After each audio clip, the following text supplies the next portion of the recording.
น้ำบ่มปลาเนี่ยพวกดึกเดินข้ามคืนนี้เจอเจ้างูเหลือมมาอีกแล้วครับโอ้ไก่นอนไม่ได้เลยกระโตกกระเตกกระตักกระตักรัดไก่ไปนึงโอ้เจ้าเหลือมทำร้ายกับฆ่าไก่ไปละตัว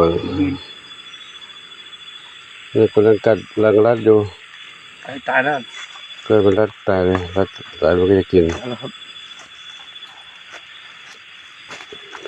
วันนี้เวลาเกือบที่หนึ่ง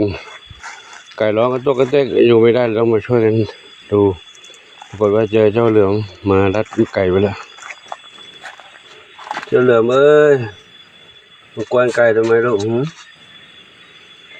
พักผ่อนแล้วไปแล้วนะอยู่ในกล่องนี้นะจับได้แล้วตัวนี้ก็ยาว3 เมตรนี่นอนนี่ลงนะพรุ่งนี้เช้าอย่าไปปล่อยป่าไกลๆนะลูกนะตัวนี้อยู่นี่ไปก่อนลูกนะอยู่ในกล่องนี้นะลูกนะ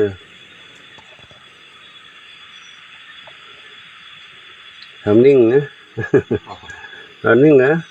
แล้วนั่นไก่มาแล้วรัดไก่อยู่นิ่งหนีเลยทำนิ่งเลยลูกนะ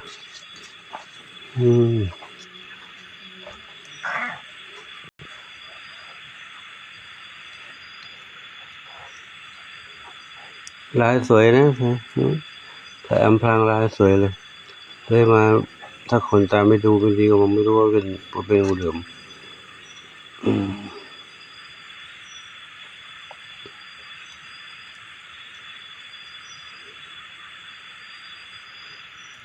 ก็ไกลถ้ามันมาอีกส่งเสียงดังแรงๆเลยนะลูกเด้อเอาตะโกนดังเลยนะลูกนะไก่นะงูเหลือมมันจะงูเหลือมมาตอนหน้าฝนทุกครั้งทุกปีนี้ตัวที่3แล้วเนี่ยปีนี้พศนี้ปีที่3ตัวที่3แล้วหมู่มาทั้งหมดติดต่อกันที่ต้องจับได้เลย3 ปีวันนี้นะเจ้าเหมียวมาด้วยโอ้มาเต็มเลยจินตลานวรัตน์บุญน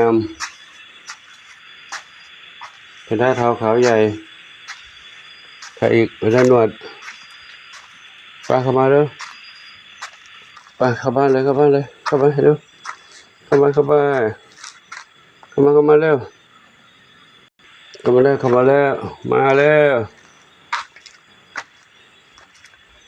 ใครอยู่บนนั้น